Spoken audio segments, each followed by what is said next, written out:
Gentlemen, welcome to another edition of the Then and Now. Period that you give them. But having said this, that period is effectively now over, and that's what we said. We will begin to look at the manifesto, what they promised before the elections, after they were elected, what they said at their inauguration, and when they're in all power proper. That's when we begin to hold them accountable now. Today mark 101 day. So therefore, we begin this program of holding with leaders. People, like I said, will not like it, but this is just the fact. Now take a step back and have a look. Yes, 90 days, 100 days. No, you don't make judgment. You don't make judgment. It's about a smooth transition from one phase to the other, from primary to secondary, from kindergarten to primary, from secondary to university. It's a transition period. After that period, no more mistakes, are going to be accepted or a blame game like the Donald Trump kind of thing. They don't assume power ever since. We don't get in 90 days or 100 days in office. It's still one for the points to Obama. No, no, no. It's the same thing with the Mada-Bio government. After this 90 days to 100 days, he is no longer supposed to be pointing in the other direction. Blame, blame, blame, because they will have settled in now. So, ladies and gentlemen, I just wanted to say, this is what the 90 days to 100 days supposed to be all about. So we'll begin for holding accountable. And today, I want to start with the issue of education, where Mada-Bio, talk about very strongly na inaugural speech, na them, how do you call it, na them manifesto, and then also, very strongly as part of the new direction. Ladies and gentlemen, in terms of the country Sierra Leone, when we talk about education, those of us that are in the chat room now, those of us that will watch this clip later, and by the way, can we spread this clip because this is important, please? Can we invite family and friends, here to be a part of this program this Sunday afternoon so that they can watch or possibly contribute to this program, please? Let's spread, and I will look at the comments then in the chat room, for try for monitor waiting to go on, so I'm able for responding kind. So I think I need for move on now because my short broadcast in a way. So as we know, education, those of us who were born during that era, and even those that came after, that read about education in the country, it was one of the proudest things that was attributed to that country called Sierra Leone. Our neighbors, they envied us. And I mean this in every respect. They envied us. And I use the word, the emphasis is mine, envy. They envied us. We called ourselves, or we were known at the time, for being the Athens of West Africa. But suddenly, that Athens was to descend in a chaotic order to find ourselves in the present predicament in which we are now, where we are almost the laughing stock of people that once admired us. So let me provide a brief history first of all, so we know where we are and what we look up to. Because the reason why we decide for highlight this, these governments don't make them an onus and a prerogative that education will be free. Not only free, but they will lay emphasis on them so much so that they will lift the Pekin where they go school now, or the nation as a whole, from the present state that education finds itself to another level where, of course, it can't be as it were before, but far better. So the question would be, can they? So therefore, I want to provide a brief background. Those of us that read history then, and probably now, the introduction of education in the Republic of Sierra Leone was established in 1808. And again, those of us that read the history books, F.K. Bois, etc., knows that in 1808, Sierra Leone became a British crown colony. So education, we know, predates the establishment of the crown colony when we became a crown colony. Okay? We also learned from our history books that in 1804, there was a school set up for freed slaves. And by the way, let me just highlight this quickly. I said, that education predates the establishment of the crown colony. In other words, we had a form of education. It was traditional, if you like. Things that we go attribute to the Bondo society today, where it's not only about the knife or the razor, but it was a kind of an institution which has survived thousands of years. And then the poorer society, these were all institutions of learning in which young men were to go in and learn something about which we will refer today as education. But for fast track and again, ladies and gentlemen, in 1808, after we became a British colony, a school had already been set up for freed slaves. That was back then in 1804. And it was started by church missionaries who had begun coming into the country from a society from this very country where we are, the United Kingdom, formerly called England. From that point on, the CMS, was to spread all of its efforts into many areas. It began, first of all, along the coast. It makes sense because that's where they landed when they came, with their ships and boats and what you want to call it. They landed along the coastline. So they had an impact along the coastline before they made their way up into the countryside. Before they made their way up into the countryside. 150 years later, many other religious bodies became part of this journey. You want to name them, but a few like the Baptists, the Catholics, the Methodists, to whom I subscribe, followed by the CMS. There are other examples of other people who were not Christian related. This would be the Islamic organizations. They too follow suit, but much more later with the pioneering efforts of the local madrasa schools that we found in our country, like the Ahmadiyya, for example. Things that we are really, really proud of. Things that have held us together. The very fabric of the society in terms of religious tolerance. One of the countries with a unique blend of religion in which Muslims and Christians, vis-a-vis Christians and Muslims, they flourish together. They are in it for the good, they are in it for the bad. Shoulder to shoulder with respect for one another, which you can only find in a few countries. The rest I don't know, but I know definitely that this is happening or used to happen possibly in Sierra Leone because they see really strange there now. One of the pride of the countries then, I said then, because a lot of this is lost. FBC, Furabe College, goodness me. This provided the first formal university education in West Africa. Did you hear me, ladies and gentlemen? Furabe College provided the first formal university education in West Africa in modern times. And remember that Furabe College, again, is all in history, and I don't intend lecturing history here because most of us will be aware anyway. But I'm just trying to create the premise on which this topic is based on today, so that when we arrive finally, we know where we came from and where we are, if you will allow me, please. So Furabe College obviously was founded in 1827, and it was concerned basically or primarily with Christian activities which you will refer to as belonging to Christianity. That's the education, form of education that it provided in its early days. And until 1968, ladies and gentlemen, it was still affiliated, and I repeat, it was still affiliated with the great Durham. Some people will call it Durham, but I have heard Englishmen call it Durham. That's D-U-H-R-A-M. D-U-R-H-A-M University here in England. One of the topmost universities in England. That's the university that the Furabe College was associated with up to 1968. That's a few years after I was born. I've been around for quite a while, ladies and gentlemen.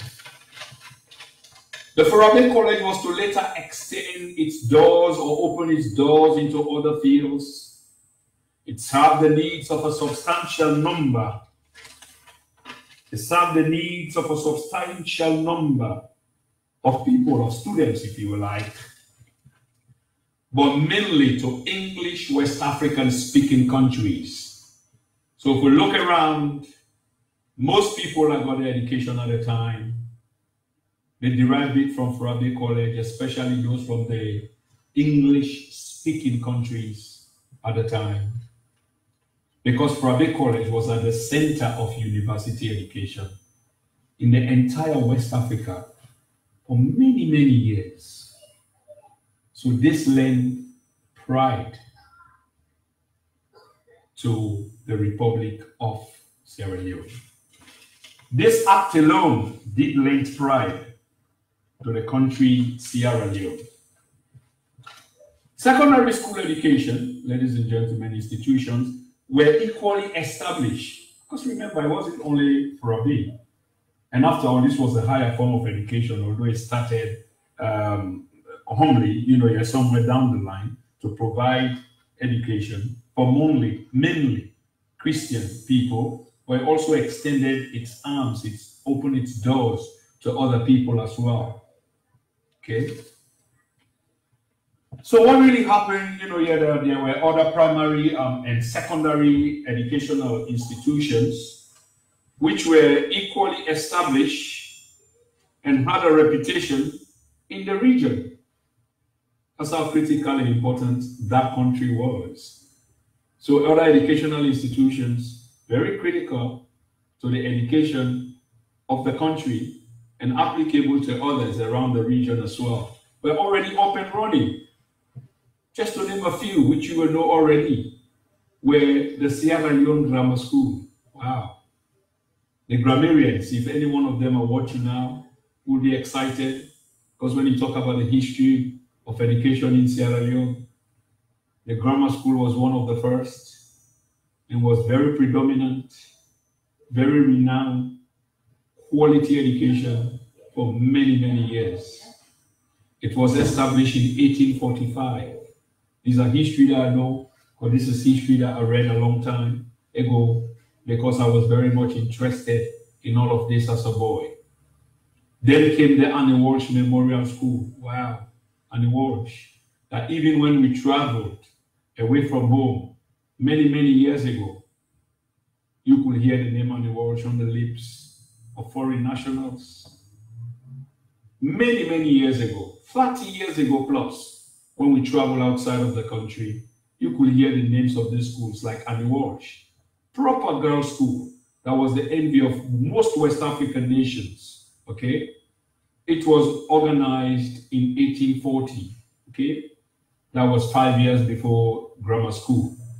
Then, of course, the school which we've spoken about a lot, which is very central to the government of today. But that's not the way I want to speak about it. I only mention it because it was also a very renowned institution of learning. Okay. People have started sending me attachments, and I like to follow the flow at some point while I'm going on. The enrollment of children and the training of students in various fields, echoes that we are beginning to hear again, which is going to prompt us to ask the question, which we will ask in a few minutes' time. This trend I've just spoken of, it kept pace despite faulty statistics. Okay? Despite faulty, well, the destruction, why would they do this? There could have been a peaceful way. Well, I'm for peaceful demonstration. I'm for peaceful protest. But sometimes the act in itself belies what is going on. How many times did those people never express peacefully what was the disagreement, the discontent? And the state was not improving at all. It wasn't. This was an act of desperation. The mounting problems, not the least, the dubious numbers of teachers. That's the essence of corruption, trying to go down the corruption lane. So, civil servants have found a way on how to inflate. We heard this as children. I heard this as a boy. Okay? Expanding salary budget, which led to the education of workers, censors, commission of inquiry, which was chaired then by Dr. Talker. It was chaired by Dr. Peter Talker. That was back then in March 1988. He presented a report to government. Ladies and gentlemen, the findings was unbelievable then, but it was real. The findings was unbelievable then, but it was real. Among some of the things that Dr. Peter Talker found were structures, but was going into the pockets of private individuals. But for the primary school enrollment, the ministry claimed the number to be 700,000. So probably they were mixing and matching, trying to massage, because now you can see now how inflated this number was, probably to cover the other side because they need to cover their trail. That's how professional they have become. So sometimes just to confuse the audit trail. So they found 700,000, close to 1 million. But the commission found that the actual number was 382,000. The actual number was 382,000. That's almost half that number. So half that number was an inflated bill that people were being paid privately. Those in position, the civil servants, the PAMSECs, money that was going into their pockets. It's really, really unfortunate. Really unfortunate. And there's so much statistics to this that I really don't want to go into, to be honest. I really don't want to go into because that's the nature of our history. And that was there. Yes, Mr. Tampakiwa, of course, for the good of the country. That's why we are highlighting them. Somebody just reading somebody's comments. Just reading somebody's comments. Of course, Mr. Frederick Coy. we know that you are in Freetown, sir. Yeah, Tampakiwa, you are absolutely right. We just need to pray. But I don't only believe in prayers. It's not like I don't believe in prayers, not only believe in prayers. And this is another thing. We'll make it a topic for another day. We cannot be praying for things that we can do because, to be honest, this is what we continue to do all these many years. We find ourselves in churches praying for things that we can do. For example, we want to build schools. School is a physical thing that can be done. It's a tangible thing that can be done. We can sit down and make our plans. It's not spiritual, it's physical.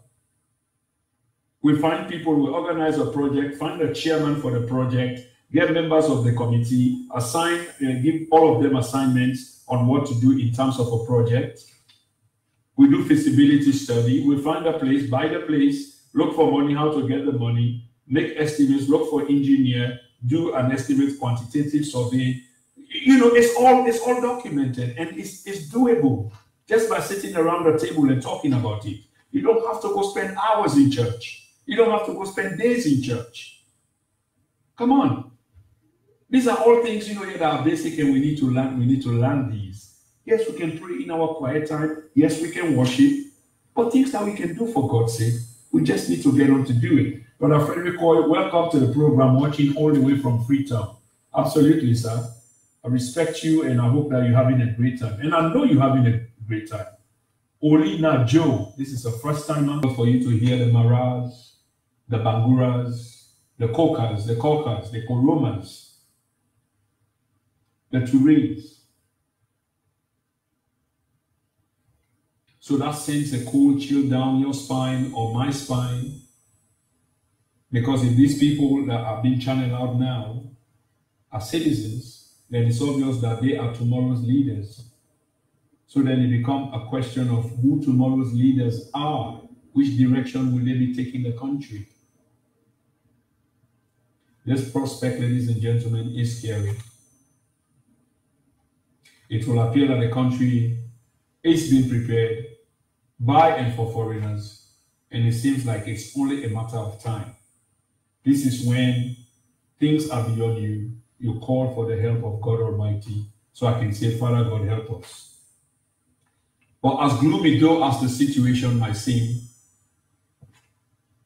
there should be a commitment, a political commitment on the part of leadership in the country. with a clearly defined sense of educational priority.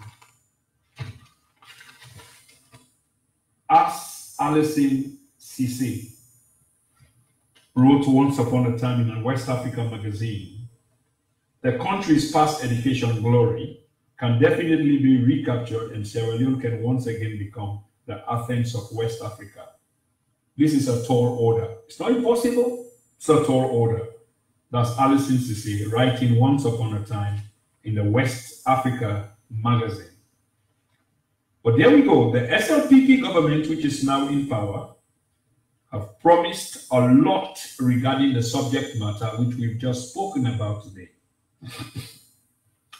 We will continue or begin to monitor the free education and school system and watch whether Sierra Leone will at least capture, in the words of Alison Cissé, some of its past glory in education and restore the country, making it once more to become the Athens of West Africa.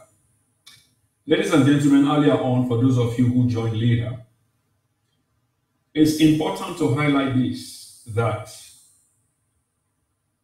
I said that the 90 days, 100 days period, which most, I suppose some people will not agree with, but I spoke about this some 3 months or 4 months ago. 3 months ago when the SLPP government won power. And what we need to understand, some of us have rushed to judgment. To me, it's a misconception, it's a misrepresentation